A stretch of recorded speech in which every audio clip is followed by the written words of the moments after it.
Hello, everyone, and welcome to Food Safety Matters, the podcast for food safety professionals. I'm Stacey Atchison, publisher of Food Safety Magazine, and I'm joined by my co-host, Adrian Bloom, our editorial director, and Bob Ferguson, president of Strategic Consulting. And oh my goodness, you guys, it's so good to be back here in our places for our first regular episode after the 2026 Food Safety Summit. Conference and Expo. But before we dive into all of those good vibes, Adrian, you want to share a little bit about today's interview guest? Yeah, so today I'm talking with water activity expert Dr. Brady Carter to discuss the importance of understanding water activity and shelf life prediction, as well as the role of water activity in enhancing food safety, quality, and sustainability. I think science-minded food safety folks will really like this one, so stay tuned for that interview. We're all nodding our heads. Yes, it's an important thing. They will. So, the 2026 Food Safety Conference and Expo is in the books. Wow. So that happened. It did indeed. Yes, indeed. So we're recording this less than a week after the event, and but yeah, it's been a whole week. There's been a weekend and everything, and my Oura ring still has me with a sleep deficit. So I'm just saying, part of me thinks it's because I'm still kind of buzzing from all the energy that was there. Even like last night, I still couldn't sleep. I was just like, but enough of my personal problems. So this is the first time that the three of us have had a chance to debrief. So dear listeners, you get to hear it unfiltered. Now, I won't say it's unedited, but what you will hear is unfiltered. Who wants to start? I want to know where my high chair and stage is. There's no audience here while we're recording. What's going on? I like the audience. That's fun. It was good. You guys had some full houses there, huh? Yeah, it was really nice to see people in the seats listening to the podcast theater live, and we certainly appreciate the attendees for stopping by and listening in on the interviews, which by the time that you hear this recording, we will have already released those 2 bonus episodes, compilations of all the interviews we recorded at the podcast theater during the summit. So if you missed those, make sure to go back and check those out, since they're kind of off our regular release schedule, since they're bonuses. But everybody worked hard to get them out, because that was like, to our producers, Drew and Graham, thank you for getting all that stuff put together so quickly for us. That's awesome. So I was trying to think, like I was making these big notes, all about everything that was so great. But then really top of the list, the people, the joy. It was off the charts. It was so great. I mean, everybody was just so happy to be there and having such a great experience. It was just remarkable. And I think, I don't know, I think everybody's just ready and happy to be there and share. And the comments that we got about the quality of the program just kept coming. And as I was looking through social, it was really remarkable to me early on that I'm looking at posts and people are describing our program and the value that they find in there. And I'm like, I could have written that. Like, that could have been a marketing promo. So all y'all, you're hired. Exactly. Yeah. Yeah, it's one of those things that's hard to describe, and I don't even know where I'm going with this, but it seemed like things were a little bit more lively. I had a lot more, I always have tons of conversations with people, but there just seemed to be more energy this year for some reason. Like I said, I can't quite put my finger on it, but I had more conversations in the hallways, more conversations in the aisle of the exhibit hall. It just seemed that way. Yeah, I think a lot of folks showed up. I mean, obviously attendance, it was very well attended. That's great. And they were getting a lot, people were getting a lot out of it. I mean, even from the first from the first moments, right? The feedback from the certificate courses and certification courses. And I don't want to get into a thing where I'm reading our program again, but we had an outstanding lineup of certification courses featuring Cornell and their AI and food safety, ethical and efficient food safety documentation writing.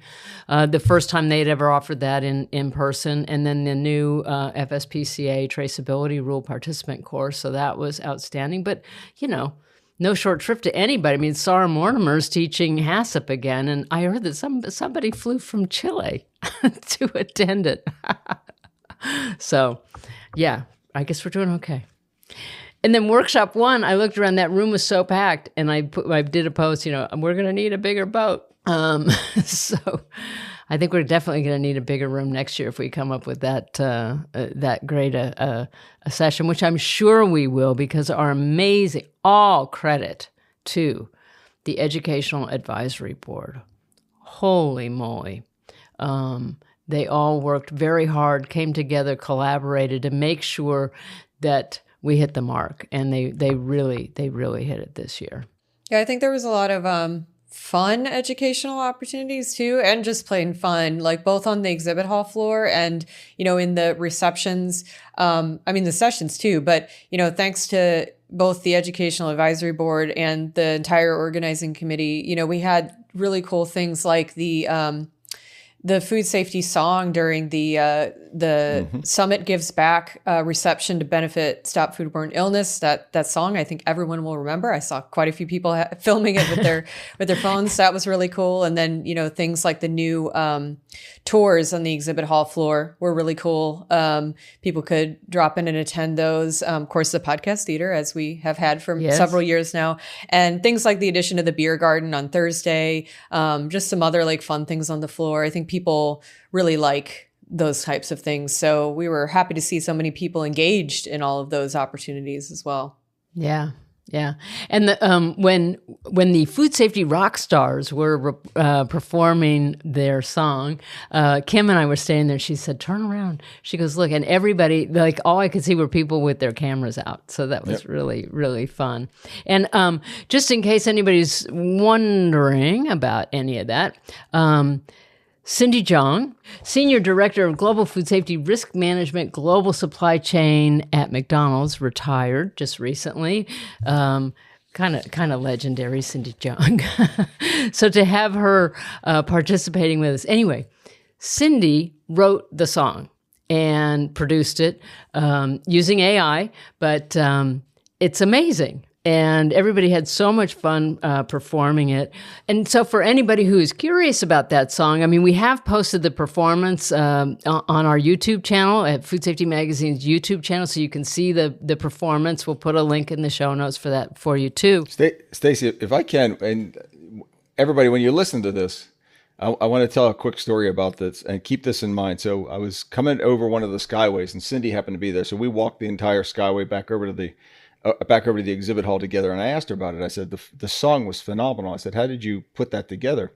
And she told me that she wrote it and worked through it, and everybody kind of cooperated. And I said, "So how did you get together and do the choreography?" She said, "Well, we did it online a couple of times, and then they met right before they did it." And I said, "You're kidding me." Everybody was in sync. Everybody was on time as far with the song. Everybody was singing. I was like, how did they manage to do that? I remember my daughter in dance school. It took us months to get a couple of steps, but they had everything pulled together, and they barely worked together in the same room. I thought it was just phenomenal, and the song was excellent. It could have easily been something else, but it wasn't. It was tremendous. It was really good for. It looked to me like they practiced for months. Yeah, well, they did, because they were under strict instructions from Cindy. And, when Cindy gives you an instruction. Well, that's right. Right? Come on. They were to practice. So they have been practicing for months. And so she also got a karaoke with the, which is, how it's performed to over the music. So it was very, very, very nicely produced, and just so great. Everybody was also wearing these Food Safety Rockstar T-shirts. So I'm going to put a link because people have been asking about those too. There'll also be a link in the show notes in case you want to get one of those. Just one of the performers, Erin Work from LRQA, she found that shirt online. So, but be warned, they run small. So definitely go a size up on that. And order black. Cindy says black. Everybody says black. Get another color and you're in a different group. If you're in this group, it's the black one. Cindy says. Cindy says. That's Indeed. Yeah.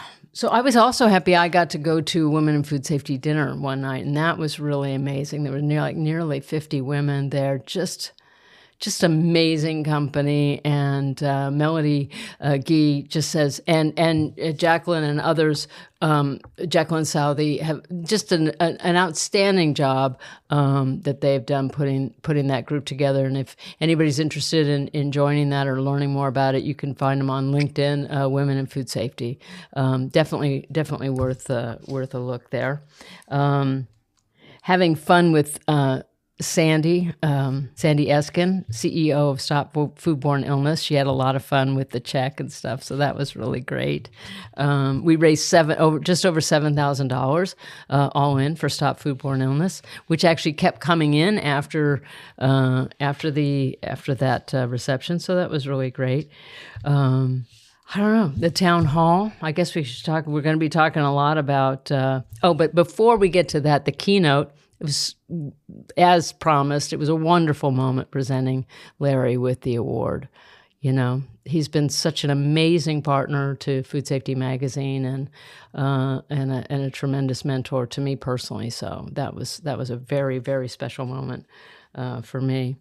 And Joan Menke-Schenzer and Jesse Newman from the Wall Street Journal, Joan with Van Drunen Farms for the keynote discussion that got a lot of feedback on that, and very positive feedback as well. Some people were a little bit worried that maybe Joan was ambushed or something, but no, she wasn't. It was all good. It was all very friendly, but there were some direct questions that required some direct answers, and I think she did really, really well. So the town hall is always amazing, but we did have a little bit of excitement this year with Dr. Martin McCary stepping down just days before the summit was supposed to begin, and Kyle Diamantis was appointed as the acting commissioner of FDA. And Kyle was supposed to be on our stage. And so it was kind of like, oh, what's going to happen? And Dr.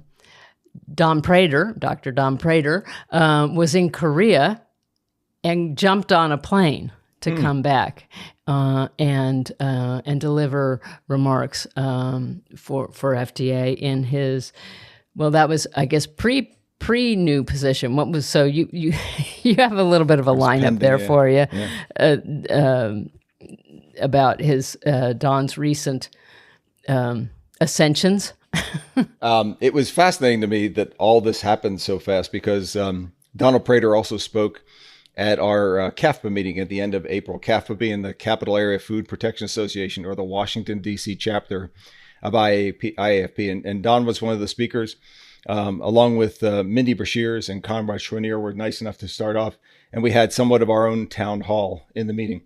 And in the planning of that, I got a description of how Don was to be introduced. And he was Principal Deputy Director for Human Foods. And that was sometime in early March, maybe a month or so before the event. And then I got another one that said he's now Principal Deputy Associate Commissioner for Human Foods. So he had gotten promoted in March before the meeting. And now we find out at the summit that he's been promoted again to the head of Human Foods. Well, it dawned on me earlier today that he reports to the commissioner of the FDA, who reports to the Secretary of Human Health and Human Services. Don keeps getting promotions at this rate. He could be president by summertime. Look out, Don. So we've got to keep an eye on him, because let's definitely. He is a man on the move. Right. There's only a couple more positions between him and the White House. So yeah, there he's you moving. go. He's on the move. Well, we so appreciate that. And well, I spoke to him before he went up on stage, and he was saying that he was kind of, missing being at the summit. And because he's been there many times and definitely part of the summit family. So he was very happy to get on the plane, he said, and come and be with us. So thank you again, Don, for joining us. But in all seriousness, and at the risk of saying the same thing every year, that's one of my favorite sessions. To have the group that we had up there and the position that they're in, and particularly the positions of responsibility they're in, and be open to questions, talking to everybody. I think it reveals more about what's happening in those areas than we could probably find out in any other way. It's always my favorite session. Mm-hmm. Yeah. And Mindy was great, as well as Gwen from CDC. It was just it was a wonderful session. And I didn't realize it until later that Mindy actually came in the night before and came to the Gives Back reception, which I didn't know until I saw her pictures from the photo booth. So she was there having a great time. So thank you, Mindy, for joining us and for having such a great time with us. It's awesome. Okay. Okay, so that's sort of it seems like a long version, but it's kind of a short version when you think it was a 4 days. So there's a lot, there's stuff we missed, but check out LinkedIn. I would say there's so many great posts and so great to see everyone. Thank you for coming from near and far to join us. So here's the part where I ask you to save the date to join us next year, May 10th through the 13th in year of our Lord 2027 in easily accessible and affordable Rosemont, Illinois. We will be opening registration soon, which is just really weird, but we tend to open it in July for IAFP, so I know it's early. But here's the thing, as I've said before, is it ever too early to make a good decision? So I don't think so.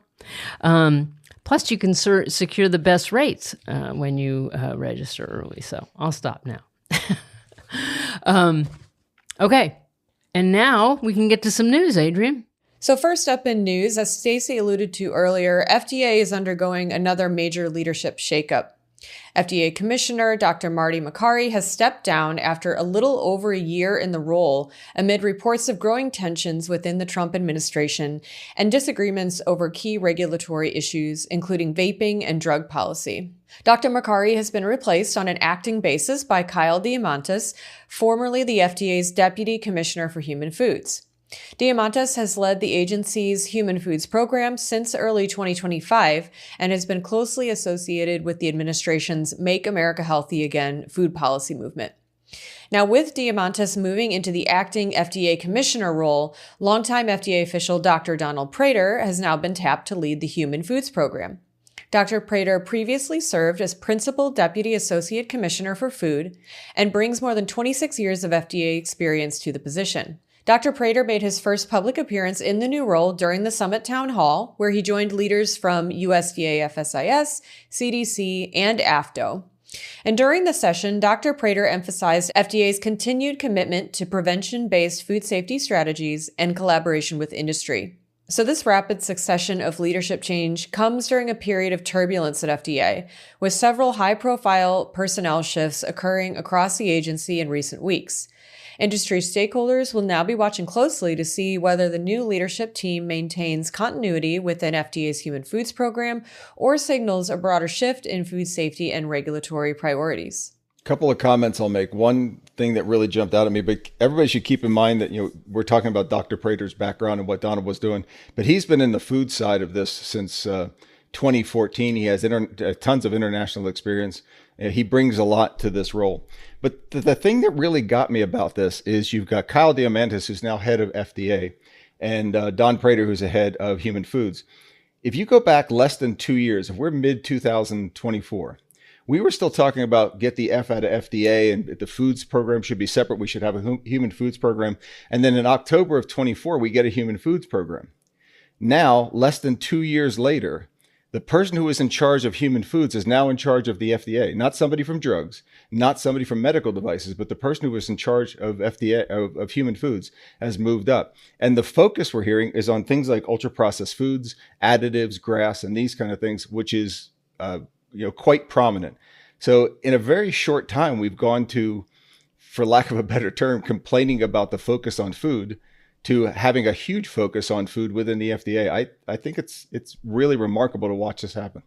Well, I think yes, and a lot of people would still want the F out of FDA. I mean, right?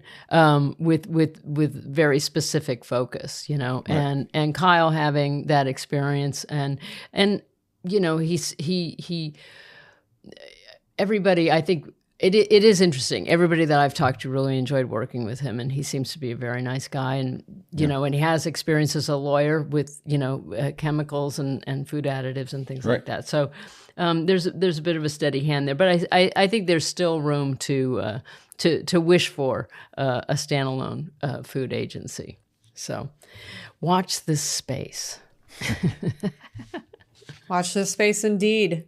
So in other FDA news, the Human Foods Program is continuing to roll out a series of new initiatives aimed at strengthening preventive controls, modernizing chemical oversight, and making inspections more efficient.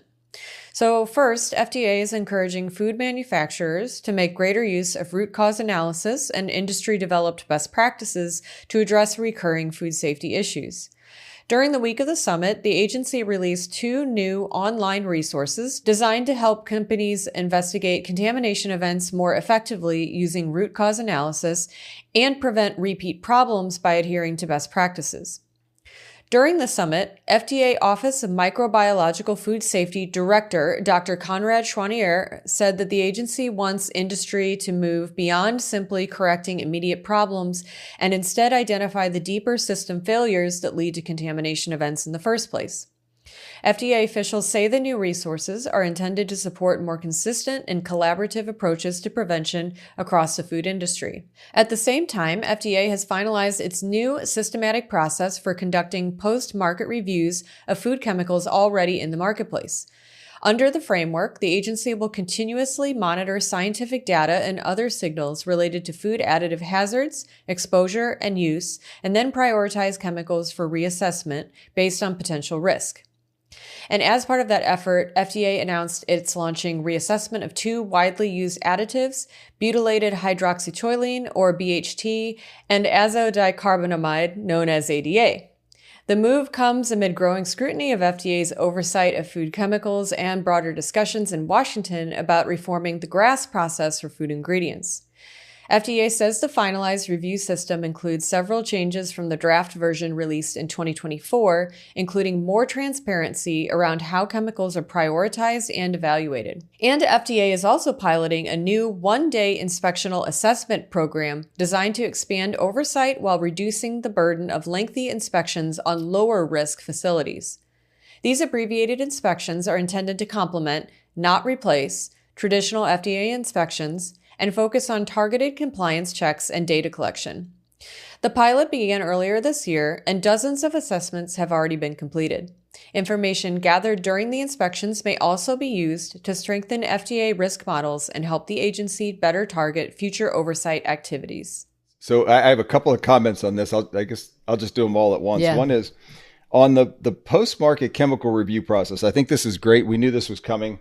The one thing is I looked on the FDA site and I read their section here that describes what they're going to do. And it all makes sense to me. And I don't understand what I'm about to say. I need to understand it more. But the one thing I noticed is they said they're going to have public input into the process and the public can submit chemicals or things that they want to have review. And I'm wondering how that's going to work and whether or not that slows the process up. There should absolutely be some sort of public input. But if the FDA has to clear every public comment like they do sometimes with CFR things, this could really slow things down. So I'm not quite sure how that would work. I think that's my issue. I need to learn more about what it's going to work, but it makes me wonder, how something like that would fit into the process. Now, again, the public should have input. What the FDA has to do to clear those comments, I think, is a different thing. The other thing I noticed, which was sort of a cute little thing that I wanted to point out, is they're working in order to scan these faster, they're working with an AI platform that they call the Warp Intelligent Learning Engine, or Wiley, which I think is a nice nod to Harvey Wiley, who is the person who started the FDA and lobbied the Poison Squad. Teddy Roosevelt from the Poison Squad. Exactly. Yeah. So they made the acronym for their AI platform for Wiley. For the other one, for the one-day inspectional assessment, this sounds like a really good idea to me, particularly for low-risk facilities. The low-risk facilities sometimes might not see an inspector for 2 or 3 years. With these, they may be able to get out to more of them. The one thing I did notice, and this is not critical, it's more me having to understand this properly so I know what they're talking about. But when I look at the one-day inspectional assessments page at the FDA, they use phrases like strengthen our inspectional, there's a word I don't use often, strengthen our inspectional approach, enhancing our overall effectiveness, supporting the development of robust risk models, can be used to better target future oversight activities. All of those are internal goals for FDA improvement, which is I'm all in favor of. I think that's terrific. But the inspections really should be driving the food companies to better performance as well. And I don't see that mentioned. I'm sure that's in there, but if any of that is sacrificed in a single short day, I'll say truncated inspection, it'd be interesting to see how these work. So I'd like to learn more about that. I'd like to hear more about that before, saying this is a great idea. But getting out to more food plants, even if it's a shorter inspection, I think is a real plus. Mm-hmm.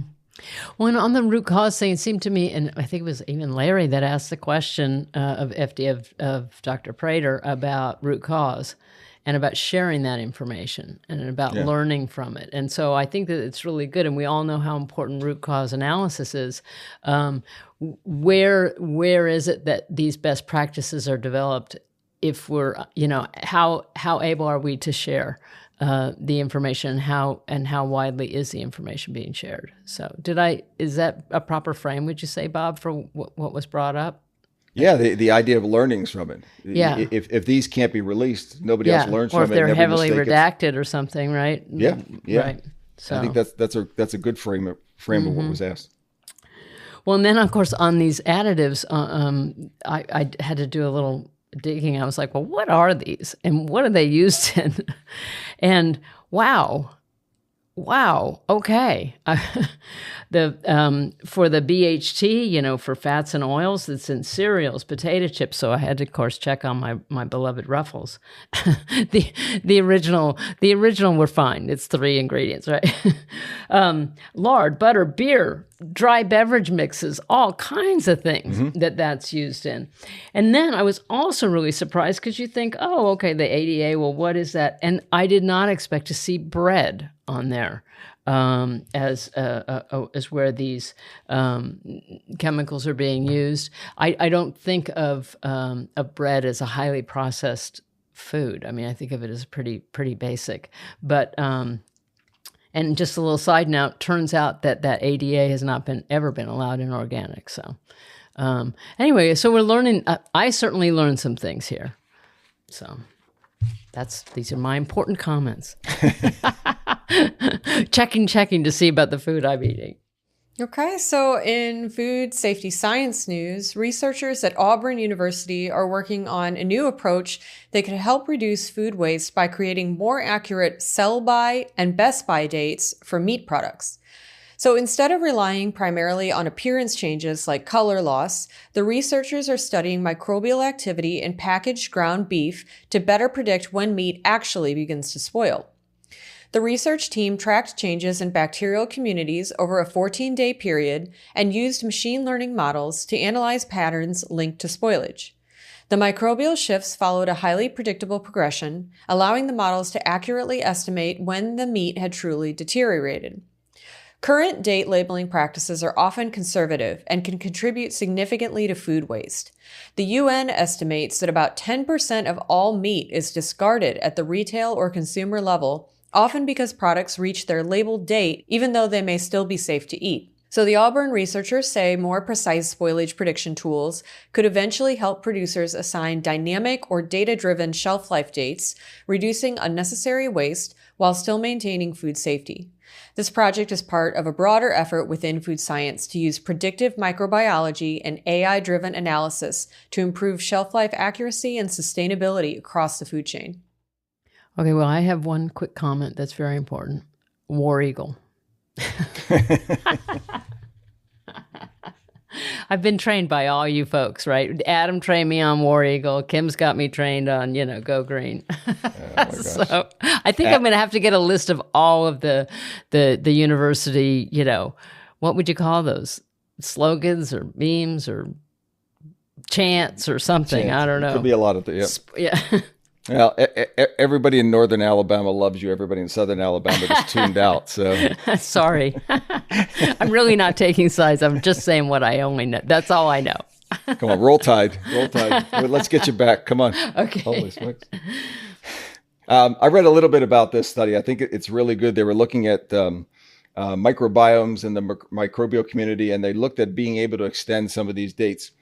Several days. One, it says quality analysis showed the meat was microbiology spoiled after 6 days, but the microbiome shifted later. But it was able to extend those days by actually finding when it was spoiled, as opposed to just being predictive. So I thought it made a lot of sense.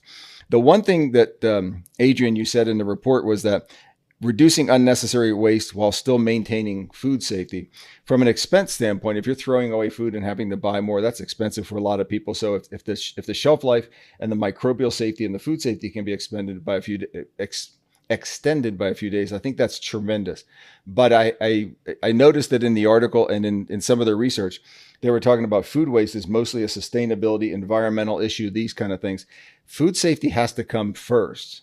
And then those other things can come along. So I would say food safety is more important than the quality, which is more important than the food waste. And I would put expense somewhere in there as well, is that as long as food safety is covered first and the quality is still good, but even so, even if the quality is mildly effective, but it's still less expensive for people and people are not having a hard time putting food on the table, then I think those things are great. But I think the sustainability part of it is down the road a little bit after food safety is completely covered.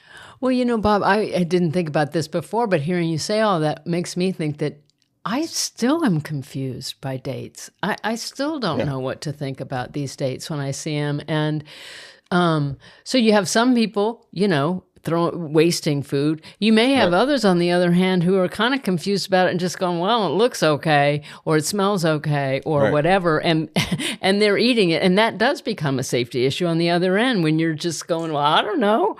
Right. It's funny you say that, Stacey, because I've heard it comically described before that there are two types of people. There's the person who adhered strictly to a Best By date, and there's a person who looks at it and says, Best By, okay, I can go, like another week.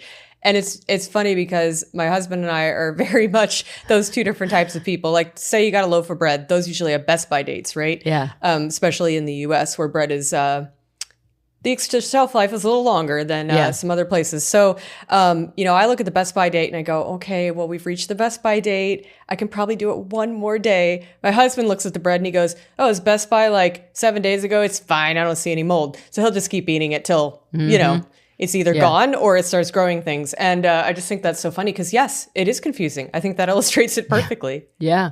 And I look at a Best By date as a quality marker. Yeah. I don't, and I say that all the time at home. It's like, well, that's quality. I don't know. That's not a safety thing. Or use by, to me, is safety, not quality. Or discard after or whatever. I think, use by generally definitely points more to safety. Best By points more to quality. But if you're a person who is very sensitive to never wanting to put anything in your stomach that could possibly, be off or wrong, that's me. So I'm the person who will get freaked out even by Best By dates when I know logically it's a quality thing. Yeah, yeah. But there it is. So there's some work to do out there, folks. I know people are working on this, though.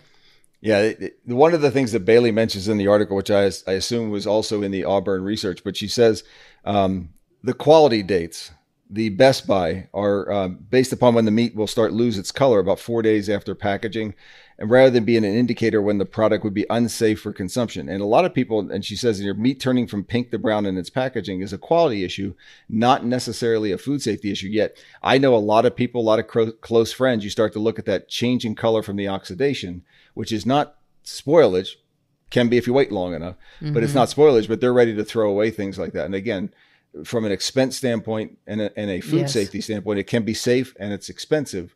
And that's no small Yeah. thing now as we're recording today. That's certainly not Not it's a a big small issue right thing. now. Yeah. Not a small thing at all. So that's the thing I'd like to keep straight on this, but you guys are exactly on point as far as, what all this means. I don't think is well understood. Yeah.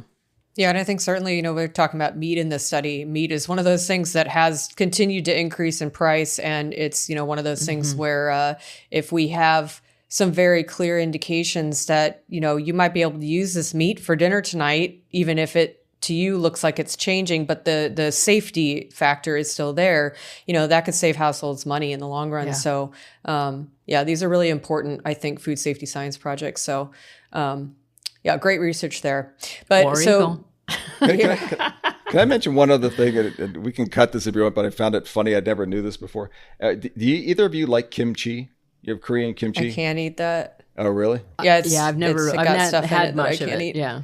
Okay. I liked it when I had it a long time ago. But. Ever since I spent time in Korea, I got hooked on it. I love it. And I've never noticed this, mostly because I don't let it sit around long enough. I eat it long before the date.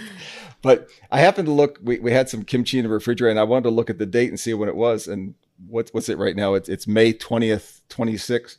And I looked at it and it said Best Buy, and it was something like April 2027. I was like, there you go. Well, There's something that fermented lasts products, well, right? It lasts I forever. know why. Yeah, it's fermented product. I was like, wait a second, I can keep that around for a while in the fridge. Well, it's made by putting it in clay pots, what used to be. I mean, traditionally, it's made by putting in clay pots and putting it in the ground and things. But anyway, I found that funny. That's the longest Best Buy date outside of dried. For fresh, yeah, something like that. Anyway, I found that fun. Yeah. Okay, so before we go today, new monitoring data published by the European Food Safety Authority and the European Commission showed that food sold in the EU was largely compliant with pesticide residue limits in 2023. So according to the report, 99% of analyzed samples fell below the EU's maximum residue levels, and 70% contained no quantifiable pesticide residues at all.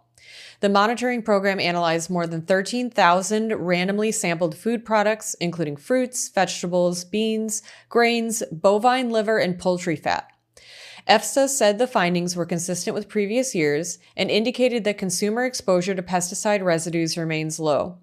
EFSA also carried out a dietary risk assessment and concluded that the estimated exposure to pesticide residues in the foods analyzed was unlikely to pose a health concern for consumers. EFSA will continue targeted monitoring and risk assessment activities to support food safety oversight across the EU. And I guess just like a side note on, these pesticide monitoring reports that come out of the EU and the US, you're often looking at the year before, or in this case, even, several years before. I think that the testing and analysis of all these takes a long time to come back, and then you've got data aggregation and looking at all these other things. So, it does take a while to get these get the results back. But it seems like what we traditionally find with what EFSA reports and also what USDA and FDA report is that we're pretty much always within the pesticide residue risk assessment, borders or guidelines. They're never really exceeded. And so this is not a surprise, but, they do report this data every year, and we always like to share it. Yeah. And I was happy to see the 70%, right, that weren't. But as I'm saying this now, it's like, and then there's the 30.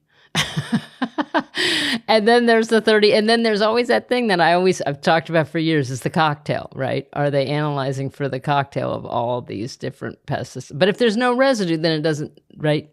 No residue is no residue.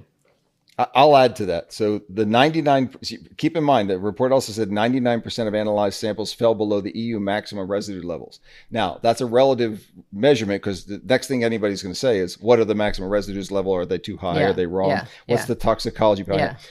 But 70% of None, yes. Right. But that's objective because you can't measure below those levels. So it's lower than what we can measure. So that's pretty objectable. That's pretty objective. Contain no quantifiable. So that's what it means, Bob, is that it's not measurable, not that it fell. Okay, I got you. All right. I'm assuming that they're not using some sort of narrow definition of I understand. quantifiable. It's below detection levels. Yeah. Yeah. So that's there's no such thing as zero in analytical, but that's as close to a zero as you're going to get. So that's pretty good. Mm-hmm.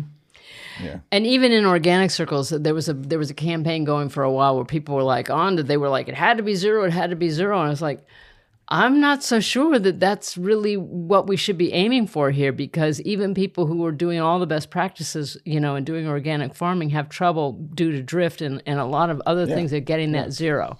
So anyway, all good. It seems all good news. All right. Thank you both. It was so good seeing you in person, too. There's nothing quite like it, right? We're back to being two-dimensional. Yes. Yeah. I like you better three-dimensional, but yeah, three-dimensional. Yeah. I'm working on some five-dimensional, yeah. Take a look. I'm looking for that quantum flip, guys. I'm going for it. Okay. All right, NASA. I'm really not joking, actually. So as always, there are links to all the articles that we've referenced in our show notes. And if you don't already, we invite you to follow us on our social channels, LinkedIn, X, Facebook, and Instagram, as well as YouTube. Damn, I got to get that in there. Just search for Food Safety Magazine, and to take a deep dive into all the great content that we offer, visit our website, food-safety.com. And now it's time for Adrian's interview with Dr. Brady Carter, who is the Chief Scientific Officer at Carter Scientific Solutions. He specializes in water activity, moisture sorption, shelf life stability, plant science, wheat production, and wheat quality. He has 23 years of experience in research and development, and previously was a research professor at Washington State University, focusing on wheat end-use quality. Dr. Carter has pioneered work in using dynamic isotherms to investigate product stability and establish critical water activities for optimal shelf life. He also specializes in shelf life loss and effective utilization of instrumentation to address product safety and quality issues. Dr. Carter holds a PhD in crop science and food engineering and a master's degree in cereal chemistry and crop science from Washington State University, as well as a bachelor's degree in botany from Weber State University. And now, with no further ado, here's their discussion. So here with me today is Dr. Brady Carter to discuss the importance of understanding water activity, shelf life prediction, and practical strategies for enhancing food safety and quality and minimizing food waste. So welcome to the podcast, Dr. Carter. It's great to have you. Thank you. I'm very glad to be here. So let's start with the basics for those listeners who maybe aren't familiar. What exactly is water activity in food, and how is it measured, and how is it different from, for example, moisture content? Sure. Yeah, and I think this is probably the first question that arises for everybody when they start looking at water activity and thinking about water activity. And unfortunately, there are some misconceptions out there about what water activity is, and there's been some terms kind of associated with it over the years that maybe are a little bit misleading. And the biggest of those are probably free water and bound water. And these terms get used a lot with water activity, but they actually don't have any scientific definition or meaning to them. And that's not really what water activity is. And so that's one of the kind of right out from the gate, talk about the fact that it's not free water and bound water, even though you've probably heard that and you've probably been told that even in your college courses. What water activity is actually the energy of water. And where that comes from is that it's sort of basic chemistry, which is that in a water molecule, there are hydrogens bonded with oxygen. And in that molecule, there are, within those bonds between hydrogen and oxygen, there's a certain amount of energy stored in those bonds. We call that chemical potential energy. That energy has the potential for chemical interactions to occur. It kind of dictates what that water molecule will do based on that energy. And so within those bonds, there's this certain level of energy that would be associated with a given water molecule. Now, as those water molecules undergo interactions with other things that comes into contact with, particularly with things that are polar, meaning that they have a charge, because that water molecule has a charge because the oxygen preferentially takes electrons away from the hydrogens and has a net negative charge, and the hydrogens are positively charged. And so it wants to undergo interactions with anything else that's polar. And so things that are in foods like sugar and salt are some of the most famous ones, but anything that's polar is going to interact with that water. That water wants to interact with that through what we call water binding sites. These are sites where water has the opportunity to interact with these other polar materials. And as it does so, there is a transfer of the energy stored within the bonds of the water molecule into those interactions. And so some of that chemical potential energy that was in the water molecule now leaves and is now held within the interactions themselves, meaning that the water molecule that's going through that has a reduced energy state. And so that does, in fact, if you want to then think about the terms bound, that does make that water molecule more bound because it's undergoing bonding. It's undergoing interactions, hydrogen bonding, ionic bonding. And those bonds, that bonding is causing a change or a shift in energy and leaving that water molecule with less energy. Now, as that happens sort of on a macroscopic way within the food, it ends up meaning that there is an overall reduction in the energy of all of the water that's within that food. And so we measure that by looking at the escaping tendency of those water molecules. So as that water interacts with those polar materials and has that exchange of energy, the remaining water molecule, having less energy, has less of a capability to be able to escape into the vapor phase. And so if we take a product and put it inside of a sealed chamber, and we let it sit in there at just basically room temperature or at a controlled temperature, there are going to be a certain number of water molecules that now still have enough energy to be able to escape in the vapor phase. As more interactions are occurring, fewer of those water molecules can escape into the vapor phase. And that's an indication that there's been a reduction in energy. So what we're really measuring when we measure water activity is that escaping tendency of the water molecules. And this all kind of goes back to an equation rooted in fundamental thermodynamics called Gibbs free energy equation. And what that equation tells us is what is the chemical potential energy of any kind of species. And in this case, we're talking about water. And from that equation, what we find out is that chemical potential energy is directly proportional to this escaping tendency. It's called fugacity. And that is the activity of the species. And so that's water activity. So it all comes back to energy and these interactions that are occurring. And then we measure that by putting the sample in a sealed chamber, allowing water vapor to escape, and then measuring the vapor pressure. So it's the amount of pressure that's being exerted by those water molecules. If the energy of the water is higher, more water molecules will have enough energy to escape in the vapor phase, and they'll exert a higher vapor pressure. The fewer that have the energy, the lower that vapor pressure will be, and the lower the water activity will be. So, and that becomes a ratio of 0 to 1 because we measure it as the relative vapor pressure above that sample compared to the saturated vapor pressure or the vapor pressure of pure water.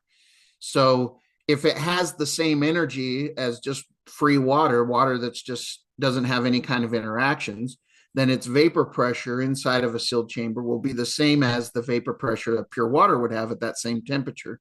And the ratio of that would be 1.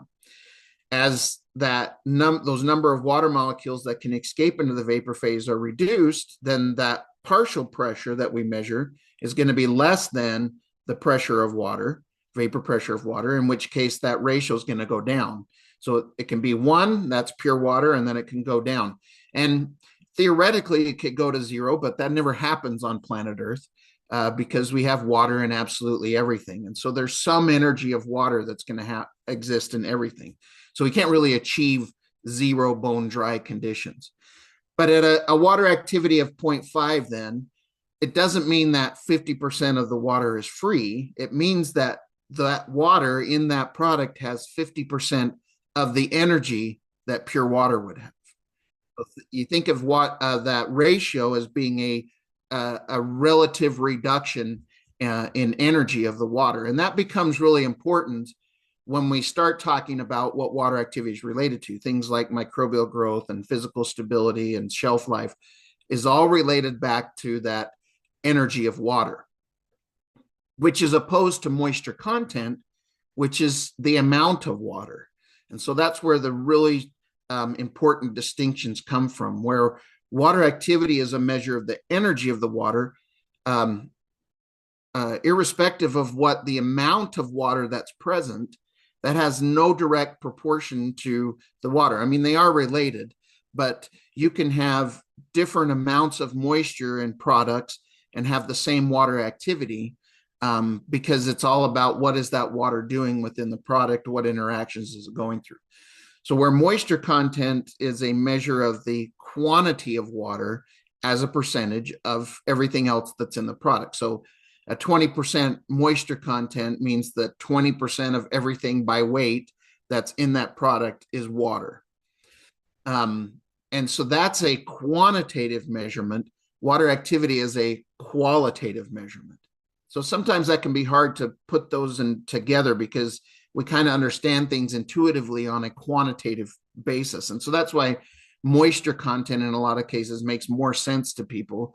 And really over history, moisture content has been utilized much more often as a measurement of food products than water activity. Now that's changed over the last several decades because water activity has found its way into regulations, and within the food code, and especially within FSMA, as being really important for regulation standpoint. But it was very common to try to use moisture content, the amount of water, as an indication of whether something was safe from a microbial standpoint. But those microorganisms, as we can talk about a little more later, they don't care how much water is present. They care whether or not the energetics of that water are such that they can access it for their growth. Interesting. Well, I think that helps listeners understand a little bit more about the science of how water activity, what that means and how that works in foods. But, as you mentioned, water activity is also related to food safety and shelf life. And so I'm wondering if you can explain that a little bit more. And, also, if you have data on water activity, how does that support the validation of shelf life or stability claims? Yeah, perfect. So the first thing that most people would probably associate with water activity in terms of its function and its usability would be its relationship to microbial growth.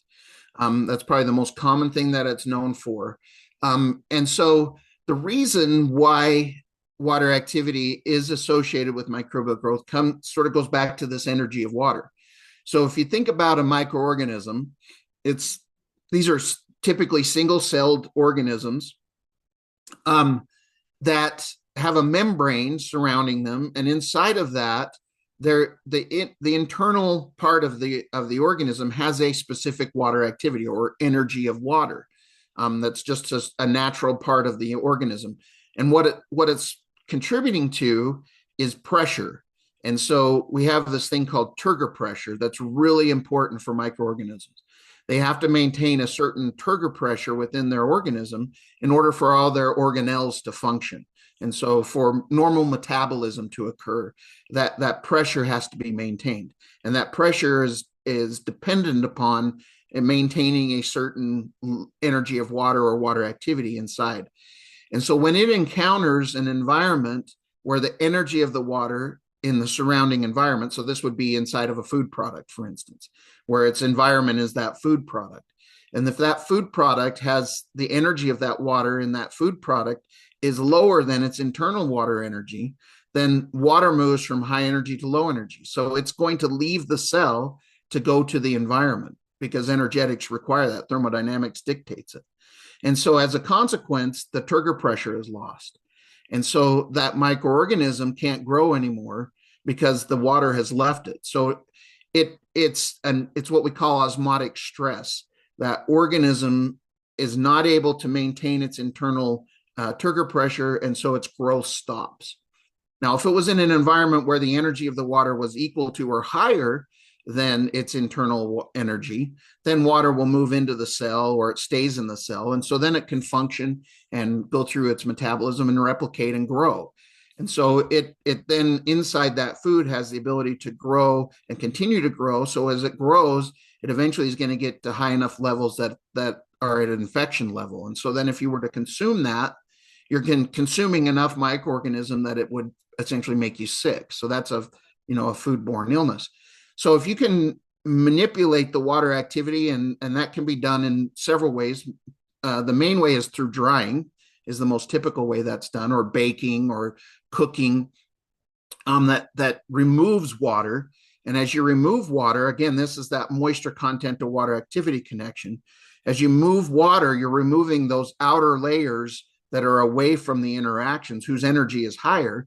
So what you have left, the energy that's left, of course, is going to have a lower energy. So you can, by doing that, you can lower that energy of water that's now the environment for those microorganisms and stop their growth. But water activity is not a kill step. And that's really important to understand. So I can have a product whose energy of water is really low, maybe down in the 0.3 range, which is typical for a lot of ingredients like flour, different kinds of powders. If those come into contact with high enough levels of microorganisms, like an inoculant, to high enough levels that it leads to infection, and you consume that, you will get sick.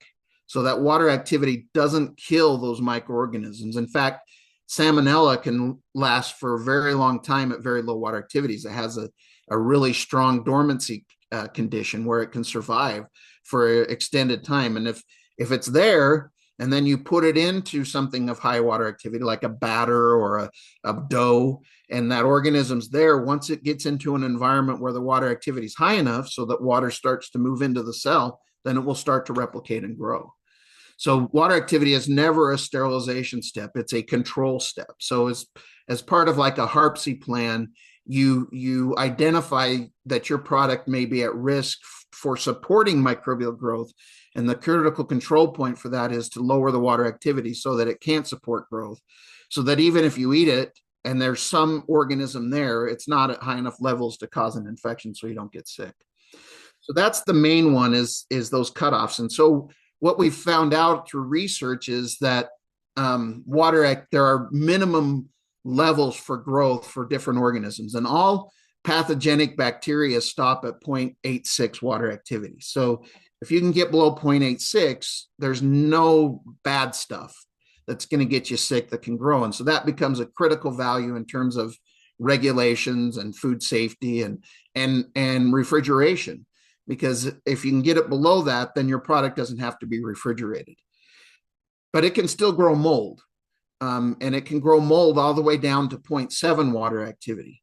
And if you can get below 0.7, that's what we call the practical limit. Now, there are some organisms that can grow below 0.7, but they're xerophilic and molds and osmophilic yeast that are very rare, and they only exist in very specific types of environments. They are not common spoilage organisms. And so to stop all growth, you have to get below 0.6, but 0.7 becomes the practical limit in terms of food manufacturing, where you can stop all kinds of growth. So if you can get it below 0.7, then you're pretty safe in terms of microbial growth. You're not gonna have growth that would cause an infection. But as we know, products whose water activity is less than 0.7 still have limited shelf life. So there's got to be other things that can potentially happen to a product beyond just microbial growth that could end its shelf life. And that's where water activity becomes important, not only for microbial safety, but also for chemical stability. So if you move below 0.7 water activity, while you've stopped microbial growth, you're now in the range where chemical reactions are actually at a maximum. So their rates of reactions right in that range are where they will be the fastest of any. Because if you get to higher water activities, you start to have what's called the dilution effect, because you have so much water in the system that it's hard for reactants to come into contact with each other. So if you move down to that 0.7 for things like Maillard-Browning reactions and lipid oxidation and enzymatic reactions and vitamin loss, all of those start to become at their highest rate. And so it's not going to be microbial growth that's going to end your shelf life. Now it's going to probably be a chemical reaction, rancidity or something, or your color changing or your flavor changing. That's what's going to end your shelf life.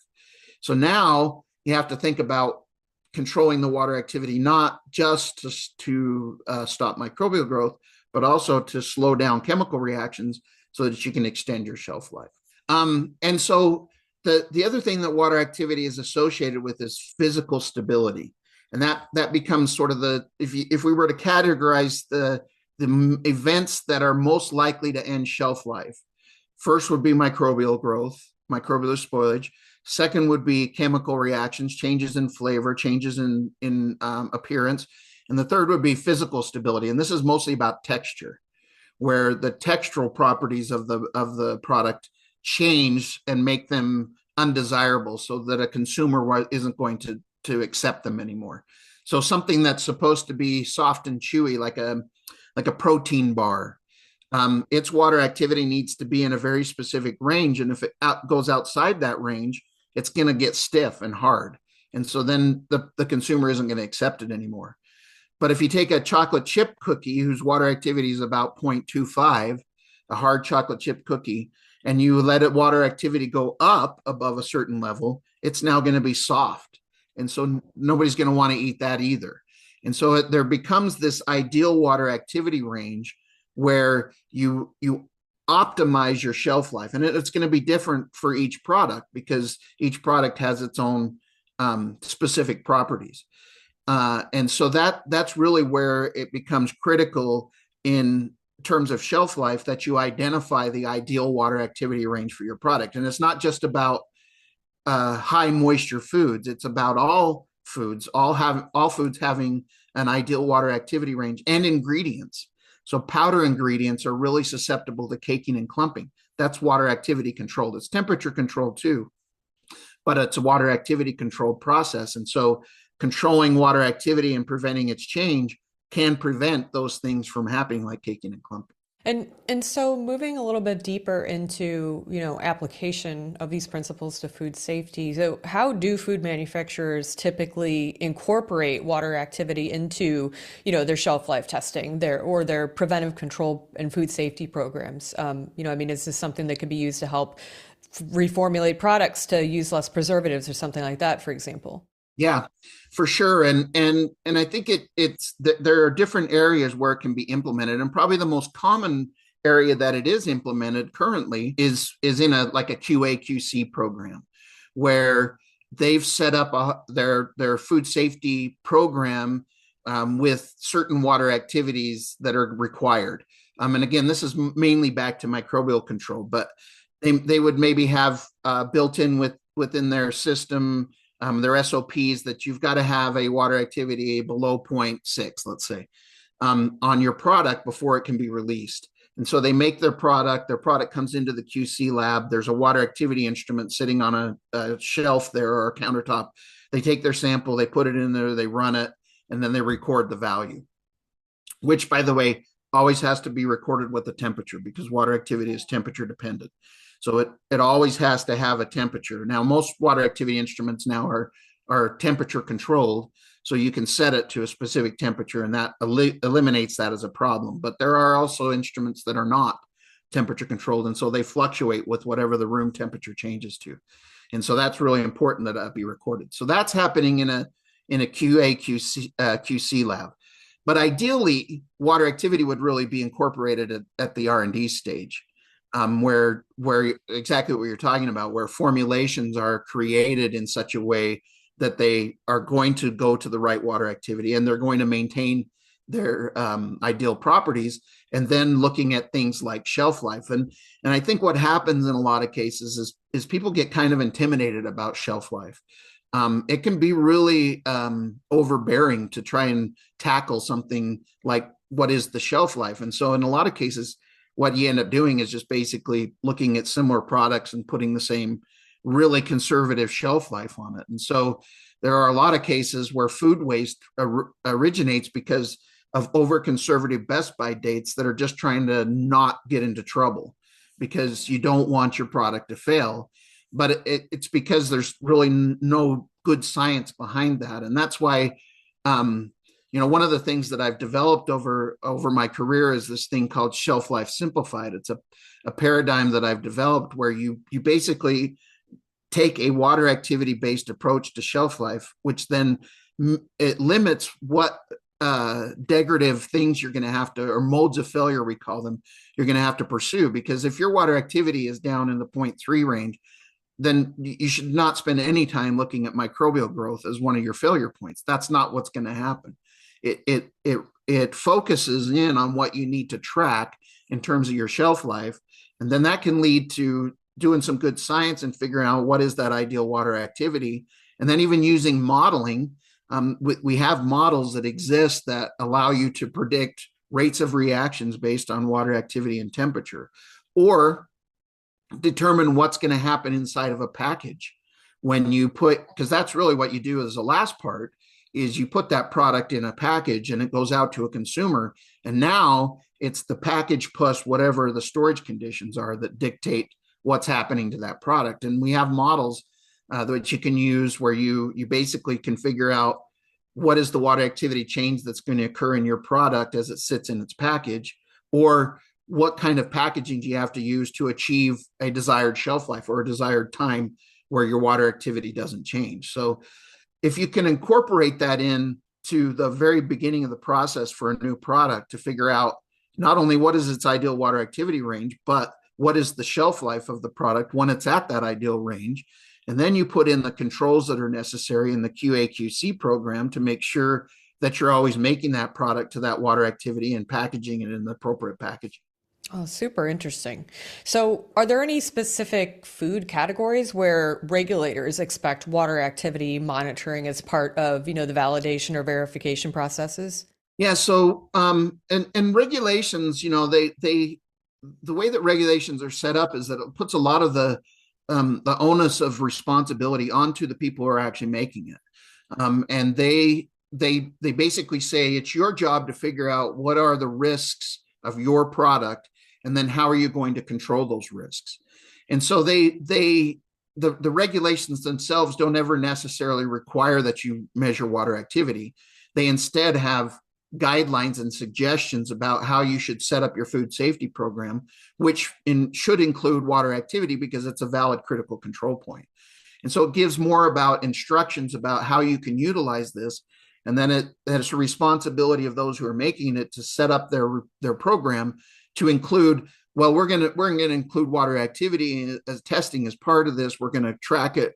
We're going to make records of it. And by doing that, it's going to reduce the risk of microbial growth, or it's going to reduce the risk of, and really those regulations are all built on safety as opposed to quality, because they aren't concerned necessarily about the quality of the product, because they're concerned whether or not you're going to get someone sick.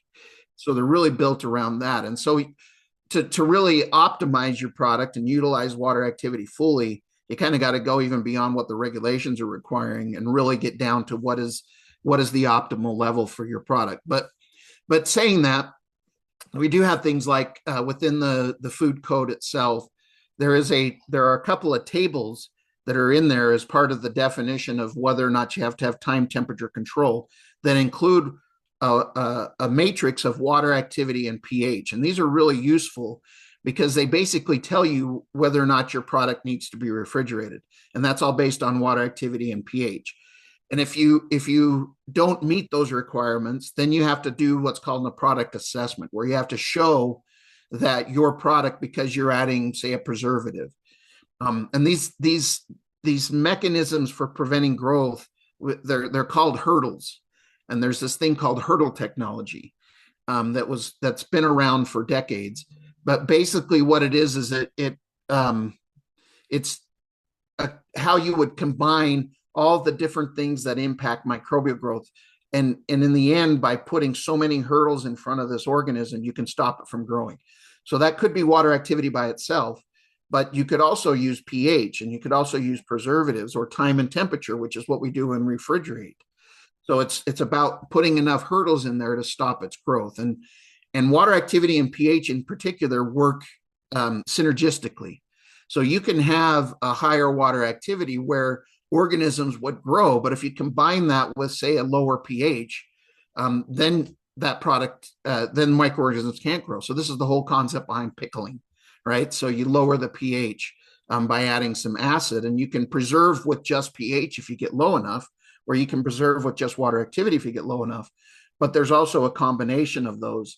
And it's also important whether or not you have a kill step, a heat step, of where you actually can fall in terms of water activity and and pH and still be considered safe. So you don't have to refrigerate. Now you might have to refrigerate after it's opened. And so that's why a lot of products say refrigerate after opening. But you can have a real high water activity, even higher than 0.92, which is the cutoff for listeria, which is a really big one right now that we're seeing a lot of problems with. But you can be even above 9.2 as long as your pH is a little bit lower and not have to refrigerate that product until it's opened, and still be safe from even listeria. So it does find its way into regulations. We're seeing it more and more internationally, not just within the United States, but it's now starting to show up in regulations all over the world, and they're getting these countries are becoming more knowledgeable about the importance of water activity and the role that it plays, and there are standard methods for water activity as well. So within the pharmaceutical industry, there's a standard method. Within ISO, there's a standard method for measuring water activity. It's ISO 18787, which is probably, if anybody needs to have a standard method for water activity, that would be the one to use, is the ISO 18787 for those who are listening that are looking for a standard method. Interesting. And kind of continuing with the theme of water activity monitoring, when we look toward the future, the possibility of real-time or inline water activity monitoring, could that change food production practices in the future? I mean, it's always something that we're looking for. The challenge with water activity is that it's an equilibrium test, which means that you actually have to wait for it to reach equilibrium. So we can't even say water activity is a 5-minute test, even though that's out there. That water activity is not a 5-minute test. It's not a specific test time, because the product itself determines the test time, because it's all about how long does it take for water to come out of the sample into the headspace to create that vapor pressure. So because it's an equilibrium test, you have to wait for equilibrium. You can't artificially speed that up. Okay. Because if you change the temperature to try and speed it up, you've also changed the water activity, because water activity is temperature dependent. So the size of the chamber can have some impacts. So there's some things you can do to optimize that, but to try to make it instantaneous, because we're not measuring in the sample, we're measuring in the headspace above it. And we're relying on the fact that the headspace is at equilibrium with the sample. And that just takes time, that equilibrium. And it can even take up to 40 minutes, 50 minutes for some types of products, especially if they've got a lot of fat in them, for instance, because water doesn't like fat. And so it takes a while for the water molecules to move through a high fat matrix. And so the sample dictates the test time, not the instrument itself. So efforts to try to speed that up are really difficult, especially to make it instantaneous. And there have been attempts to try and do it through near infrared, which is a common technique for putting things at line or online. But unfortunately, because again, you're measuring, near infrared works great for moisture content in a lot of cases, because it's a quantity of the water. And that's what's really influencing those bands that are being absorbed by near infrared. The energy of the water, though, doesn't really create those types of bands that are really distinguishable. So there have been efforts, and I've been part of efforts to try to look at NIR as an option. It just doesn't work great. There are some ways to interrogate the headspace in different ways, but even those techniques are limited by equilibrium. So it's really hard to put it online. Now, what some manufacturers have had some success with is to at least make an intermediate test where you're making it part of the processing. And in those cases, you can use some faster methods where you can try to get even using some quick methods, because all you're trying to do is just get an idea of what the water activity is as it's being processed, so that at the end you get a good result. But those end results that are used to release product you still have to do those in the traditional way, because you don't want to approve a product based on a predicted value, right, and then it goes out and gets somebody sick, and now you're in big trouble. Mm-hmm, mm-hmm. Well, thanks for the clarification on that. Now, another topic that I want to talk about is sustainability. And you kind of alluded to this before in one of your earlier answers. So, can water activity monitoring actually help reduce food waste? Yeah, it's a great question, and I alluded to one of the ways that it can help with food waste, and that is by making more correct best by dates and marks that are on products, where you can kind of move away from being overly conservative, just trying to prevent a problem from ever happening. So you make it a month when in fact your product's probably good for 3 months. And so then a lot of product gets thrown away because somebody sees that best by date is passed, and so they just throw the food away. And so that results in huge amounts of food waste. And so anything that can be done to make that shelf life determination that's utilized to determine best by dates, if you can make that more exact, then that eliminates a huge amount of food waste. And even now we know of efforts to where food is basically taken and when it's past its best by date and still utilized in certain ways, as a means to try to prevent and eliminate that food waste. But certainly it would be better to be able to do that from the beginning of just having a very good, strong best by date that is not going to result in people throwing away product that doesn't need to be thrown away. The other way that it prevents food waste is back to this idea of product being made that doesn't meet requirements or specifications.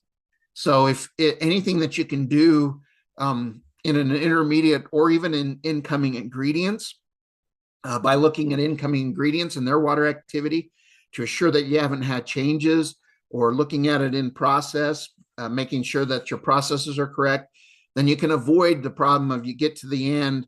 Now you got product, you measure it, it doesn't meet the specifications, and you got to either chuck it or put it back in and rework it, which then wastes energy and time. And so, yeah, water activity is a real strong possibility of being able to reduce food waste because of those capabilities. And even back to the idea of formulating these products in such a way that they maximize their shelf life can help in terms of food waste, because it makes it possible to move this food to further areas, to areas where food is scarce, and gives more possibilities from a nutritional standpoint to be able to get theirs there. And a great example sort of this is you can find in the military's MRE projects, where these foods are made with water activity from the beginning. They're formulated very carefully so that they have maximum shelf life, where you can have a peanut butter and jelly pocket sandwich that can last for 2 years under extreme conditions. And so, it's proof that you can make foods that provide nutrition and are even enjoyable to eat with maximized shelf life if you incorporate the water activity as part of that process. Yeah, super interesting. And yeah, the MREs are a really good example, because you can have foods that, like a pizza or something like this, that you wouldn't think like, oh, that could last for months or, years even. And, it can be made. So the science is fascinating behind those types of products. I'm wondering if you can share any other examples where, understanding water activity prevented like a food safety issue or helped extend product shelf life, like just gave the example with the MREs. Well, there's one example that I like to share, which is kind of interesting because it's not necessarily people doing it's an animal, which is a bee. And bees, honeybees, of course, they make honey and we enjoy that honey. But if you take honey and you measure its water activity is always just below 0.7. And so these animals make this product with enough sugar, combination of sugar and all the other ingredients that are in honey, to the right water activity where it will not support mold growth or bacterial growth, but it still has the flow properties that you would expect from a honey product. And so bees are some of the best water activity control group that we have as an example, where they make water activity or make honey to the exact ideal water activity for the purpose of that, as well as for us to be able to use it as a consumer. So it's a great example of water activity in action. Yeah, that is a really cool example. And, I mean, honey, it's kind of like a magic food, right? I mean, with the way that bees do make it. And I love that example. Thanks for sharing that. Yeah. So I guess as a, kind of a wrap up question for you today, I'm wondering if there's one thing that food safety and quality professionals should better understand about water activity. What would you say that is? Yeah. So, and when I give training courses at the end, one of the things I say is that if you don't remember anything else from what you've heard today, the couple of things that I would say, first of all, is that water activity is the energy of water. It's not free water. It's not mound water. It's the energy of the water. And because it's the energy of the water, it's the reason why it's associated with so many different aspects of quality within products. And the second is that it's really it really is your most important specification. If you're making anything that's shelf stable, water activity is the most important specification. And that's because it's related to so many important factors that lead and determine the quality and safety and shelf life of products. And that's really the other thing is to make this connection between water activity and shelf life. And that by making that connection, shelf life becomes and shelf life determination becomes something that you can really do, and that you can take on. And anyone that's challenged with that or has been trying to figure that out, I would encourage them to look into some of the content that I've produced that's helpful for that, whether it be webinars or whether it be publications. The way that I tried to create that was in such a way that it actually is useful and that somebody can actually do it, as opposed to just being overwhelmed by the idea of trying to tackle shelf life.